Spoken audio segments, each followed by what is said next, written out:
அனைவருக்கும் வணக்கம். ஜெய்ஹிந்த்.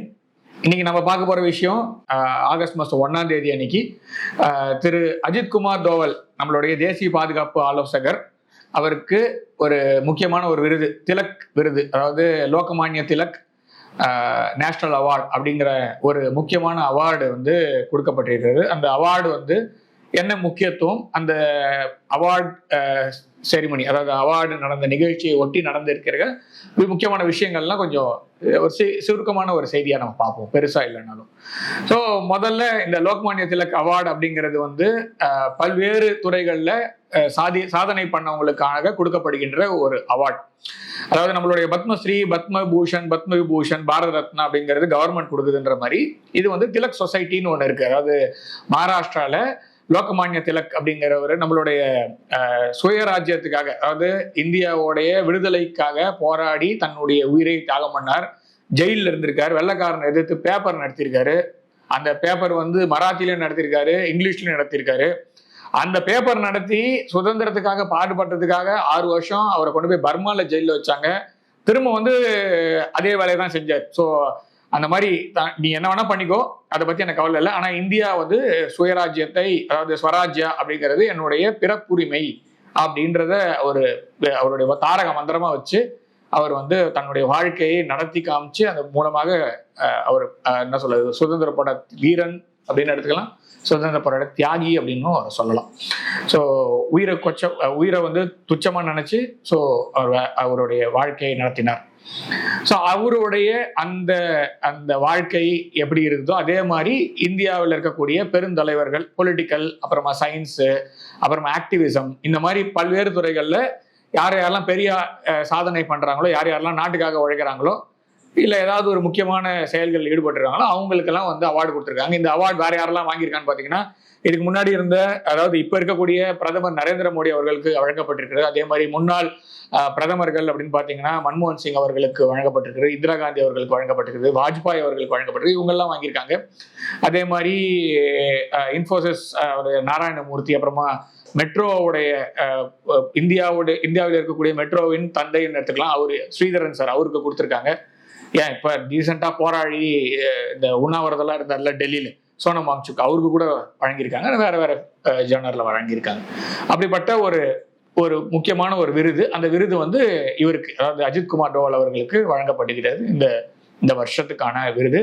இது வந்து திலக் அவர்களுடைய நினைவு நாளை ஒட்டி நடந்த ஒரு நிகழ்ச்சி. அதாவது அந்த நிகழ்ச்சியில அவருக்கு வழங்கப்பட்டது. இந்த நிகழ்ச்சியை யார் தலைமை தாங்கினார், யார் வந்து இந்த அவார்டை கொடுத்தான்னு பார்த்தீங்கன்னா, நம்முடைய உள்துறை அமைச்சர் திரு அமித்ஷா அவர்கள் வந்து இந்த நிகழ்ச்சியை தலைமை தாங்கி அவர் வந்து அந்த அவார்டை கொடுத்தார் அவருக்கு. அதே மாதிரி கூட அவரோட உடன் இருந்தவர் அப்படின்னு பார்த்தீங்கன்னா, மகாராஷ்டிராவுடைய முதல்வர் திரு தேவேந்திர பட்னவிஸ் அவர்கள் இந்த நிகழ்ச்சியில இருந்தாரு. அதே மாதிரி அந்த அமைச்சரவையில் இருக்கக்கூடிய ஷிண்டே அவர்கள், அப்புறம் வேரியஸ் அமைச்சர்கள் எல்லாருமே இந்த நிகழ்ச்சியில கலந்து கொண்டார்கள். இது எந்த அளவுக்கு முக்கியத்துவம் அப்படின்னா, அமித்ஷா அவர்களுடைய உரை ஆரம்பிக்கும் போதே என்ன சொல்றாருன்னா, இந்த ஏன் வந்து அஜித்குமார் தோவல் அவர்கள் முக்கியம் அப்படின்றது, ஏன் எதனால அப்படின்னு பாத்தீங்கன்னா, பாரத பிரதமர் நரேந்திர மோடி அவர்கள் 16வது நாள், மே மாசம் 16, 2014 அன்னைக்கு ரிசல்ட் வருது. லோக்சபா ரிசல்ட் வரும்போது ஃபர்ஸ்ட் அப்பாயின்மெண்ட், அதாவது மினிஸ்ட்ரி, பிரைம் மினிஸ்டர் கேண்டிடேட்டா தான் இவர் தேர்தலை சந்திக்கிறார். பாரத பிரதமர் வந்து பிரைம் மினிஸ்டர் கேண்டிடேட்னு தேர்ந்தெடுக்க, அதாவது அதை வச்சுதான் அவர் அந்த தேர்தலை சந்திச்சாரு. ஜெயிச்ச உடனே அவர் பிரைம் மினிஸ்டர் டெசிக்னேட் அப்படின்ற, பிரைம் மினிஸ்டர் எலெக்ட் அப்படின்ற பேர்ல போறாரு. ஸோ பிரைம் மினிஸ்டர் எலெக்ட் ஆகுன்னா தன்னுடைய அமைச்சரவையை அவர் பேர் சொல்லணும். ஸோ யார் யாரெல்லாம் என்னென்ன அமைச்சரவையில் இருக்க போறாங்க அப்படின்னு ஒவ்வொன்றா சொல்லும் போது, முதல்ல எல்லாத்தையும் அமைச்சர்கள், கேபினெட் செக்ரட்டரிஸ் இதெல்லாம் முதல்ல வராம, முதல்ல அவர் சொன்ன வேலை வந்து, முதல் பெயர் வந்து திரு அஜித்குமார் தோவல் அவர்கள் தேசிய பாதுகாப்பு ஆலோசகராக இருப்பார் அப்படின்றத வந்து அன்னைக்கே சொல்லி, அதாவது ஜெயிச்ச உடனே வந்த ஃபர்ஸ்ட் அப்பாயின்மெண்ட் யார் கொடுத்தாங்கன்னா அஜித் தோவல் அவர்களுக்கு தான் முதல்ல வழங்கப்பட்டிருக்கிறது அப்படின்ற ஒரு செய்தியை வந்து அமித்ஷா அவர்கள் சொன்னாரு. அன்னில இருந்து இன்னி வரைக்கும் பாத்தீங்கன்னா அஜித் தோவல் அவர்கள் தான் தேசிய பாதுகாப்பு ஆலோசகராக இருக்கிறார். பிரதமர் மோடி அவர்களுடைய பயணங்களிலிருந்து பிரதமர் மோடி அவர்களுடைய சந்திப்புகள் எல்லாத்துலேயுமே வந்து பார்த்தீங்கன்னா ஒரு முக்கியத்துவம் வாய்ந்த அவருடைய இடதுகரமாக வலதுகரமாக ஃப்ரண்ட் பேக் 4 பேர் இருக்காங்க. இந்த 4 பேர்ல ரொம்ப முக்கியமா மாறாம இருக்கக்கூடிய 2-3 பேர்ல அஜித் தோவல் இருக்கார். முதல் அப்பாயின்மெண்ட்டே அவர் தான். அப்புறமா தான் கேபினெட் செக்ரட்டரிஸ், அப்புறமா மினிஸ்டரோட செக்ரட்டரிஸ்லாம் அப்புறமா தான் போட்டிருக்காங்க. ஸோ இதுல இருந்தே தெரியுது அவருடைய இம்பார்ட்டன்ஸ் என்ன அப்படின்ட்டு. அதே மாதிரி அமித்ஷா அவர்களுடைய இன்னொரு பாயிண்ட் என்னன்னு பாத்தீங்கன்னா, இந்தியாவுடைய ஃபாரின் பாலிசிக்கு மிக முக்கியமான பங்கு ஆற்றியவர் அஜித் குமார் தோவல் அவர்கள் அப்படின்ற ஒரு வார்த்தையை அவர் சொல்றாரு. அதுல ஒரு அதாவது கிரீடத்துல கல் பதிக்கிற மாதிரி ஒரு விஷயம் என்ன சொல்றாருன்னா, முதுகெலும்பு அப்படின்ற இந்தியாவுடைய ஃபாரின் பாலிசியில இருக்கு அப்படின்னா, ஒரு அசைக்க முடியாத ஒரு முதுகெலும்பாக அந்த பாலிசியை மாத்தினது யாருன்னு பாத்தீங்கன்னா அஜித் தோவல் அவர்கள் தான். ஸோ இதுதான் அமித்ஷா அவர்கள் சொன்னது. அதனால இந்தியாவுடைய வெளியுறவு கொள்கை, உள்நாட்டுடைய பாதுகாப்பு, பல்வேறு நிகழ்வுகள், பல்வேறு ஆபத்துகளிலிருந்து இந்தியாவை காப்பாற்றியது என அடிக்கிட்டே போலாம். ஸோ எல்லாத்துக்குமே ஒரு சில பேர் பேக்ரவுண்ட்ல ஒர்க் பண்ணிட்டு இருப்பாங்கன்னு சொல்லுவாங்க. ஸோ எல்லாருமே முகத்தை காட்டணும்னு அவசியம் இல்லை. சில பேர் பேக்ரவுண்ட்ல ஒர்க் பண்ணுவாங்க. ஸோ அந்த மாதிரி பேக் போன் அப்படின்னு சொன்னதுனால முகம் கேமரால முன்னாடி இருக்குன்றதுக்காக பேக் போன் இல்ல தேவையில்லைன்னு முடிவு பண்ண முடியாது. பேக் போன் தான் ஒரு மனுஷனை நிக்க வைக்குது. அந்த மாதிரி இந்தியாவுடைய முதுகெலும்பாக இருக்கக்கூடிய ஃபாரின் பாலிசி, இன்டர்னல் செக்யூரிட்டி, இது எல்லாத்தையுமே ஒரு கட்டுக்கோப்பாக 2014 இருந்து நடத்தி கொண்டு வரும் திரு அஜித் குமார் தோவல் அவர்கள் அப்படின்னு அவருடைய உரையில சொல்றாரு. ஸோ அதன் மூலமாக நம்மளுக்கு தெரிய வேண்டியது 2-3 விஷயம்.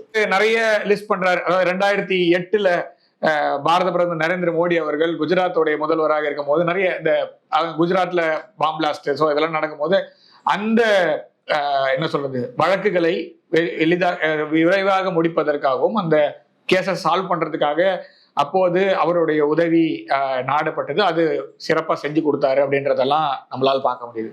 அது மாத்திரம் இல்லை, அவர் விட்டு போனதை நான் ஒண்ணு நான் சொல்லணும்னு நினைக்கிறேன். என்னன்னா 2014 மே மாசம் அஜித் குமார் தோவல் அவர்கள் நேஷனல் செக்யூரிட்டி அட்வைசரா பொறுப்பேற்றுக்கிறாரு. அது அந்த சமயத்துல தான் அவர் இருக்காரு. அந்த சமயத்துல இந்தியாவுடைய 40 நர்ஸுகள், அதாவது 40 செவிலியர்கள் ஈராக்ல போய் மாட்டிக்கிறாங்க. அப்ப ISIS எல்லாம் ரொம்ப பெரிய மோசமான ஒரு ப்ராப்ளமா வளர்ந்து வந்த நேரம். அதாவது 2017 அப்புறமா தான் அது டை அவுட் ஆகுது. ஸோ 2014 ரொம்ப ஆக்ரோஷமா களமாடிட்டு இருந்த ISIS உடைய இரும்பு கரம் அந்த 40 செவிலியர்கள் மீது இது மேல அவங்கள பிடிச்சு வைக்கிறாங்க, பிணை கைதியா பிடிக்கிறாங்க. அப்ப அஜித் அவர்கள் ஈராக்குக்கு பயணம் செய்து அந்த செவிலியர்களை மீட்டு கொண்டு வந்தார். அந்த சமயத்துல சுஷ்மா ஸ்வராஜ் அவர்கள், அதாவது இது எக்ஸ்டர்னல் அஃபேர்ஸ் மினிஸ்டர் இருந்தாங்க. பிளஸ் நிறைய மினிஸ்ட்ரிஸோட தொடர்பு கொண்டு ஒரு கீரல் கூட விழாம அப்படியே ஒரு மாச டைம்ல, நான் சொல்ல மே மாசத்துல இருந்து ஒரு ஜூலை மாசத்துக்குள்ள, ஜூலை மாசம் முதல் வாரமே அவங்க திரும்ப வந்துட்டாங்க. ஸோ அந்த நர்சஸ் எல்லாமே. ஸோ அதுல இருந்து நம்மளுக்கு தெரியும். ஸோ புதிதாக வந்த பிறகு என்னன்னு தெரிஞ்சு அதுக்கப்புறமா ஆக்ஷன் அதெல்லாம் கிடையாது. இன்னில இருந்து முதல் நாள்ல இருந்தே அவர் ஆன் டியூட்டில தான் இருக்காரு. இன்னி வரைக்கும் எவ்வளோ சாதனைகள் வெளியில சொல்றது சிலது, இனிமே இன்டெலிஜென்ஸ் வெளியில சொல்ல முடியாததுதான் நிறைய சாதனைகளா இருக்கும். மேபி 20 வருஷம் 30 வருஷம் கழிச்சு டீகிளாசிஃபைட் டாக்குமெண்ட்ஸா வெளியில வரும்போது நம்மளுக்கு அது புரியுமே தவிர அது வரைக்கும் நம்மளுக்கு தெரிய போறது இல்லை. ஸோ அவருடைய சாதனைகள், அப்படிப்பட்ட ஒரு சாதனைகளை படைத்தவர் அப்படின்றதுனால இந்த அவார்டு கொடுக்குறோம் அப்படின்னு இவர் கொடுக்கிறார் மாண்புமிகு உள்துறை அமைச்சர் அமித்ஷா அவர்கள்.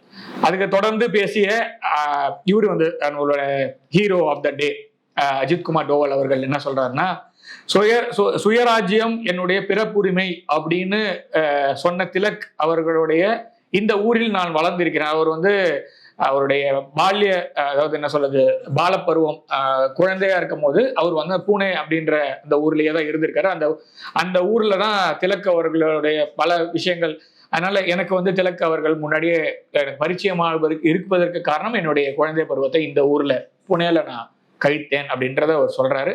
அதுக்கு மேல பாத்தீங்கன்னா, சுயராஜ்யம் என்னுடைய பிறப்புரிமை அப்படின்றது எப்படி திலக் அவர்கள் சொன்னாரோ அதே மாதிரி இந்த நாட்டை நான் ஒரு வளமான நாடாக, வல்லமை கொண்ட ஒரு நாடாக, வலிமையாக நாடாக மாற்றுவேன் அப்படின்ற ஒரு உறுதியை, அப்படின்னு ஒரு சபதத்தை நாம் எடுத்துக்கொள்வோம் அப்படின்னு அங்க இருக்கக்கூடிய எல்லாரையும் பார்த்து, முக்கியமா இளைஞர்களை பார்த்து சொல்றாரு. அதே மாதிரி இன்னொரு விஷயம், இப்ப இருக்க பசங்க ஜென்சி நிறைய போராட்டம் எல்லாம் போயிட்டு இருக்கு. இந்த டைம்ல இதை போய் சொல்லணுமான்னா சொல்லிதான் ஆகணும். யாராவது ஒருத்தர் சொல்லணும். அந்த விஷயத்த அவரே சொல்றதுன்றது ரொம்ப நல்லது.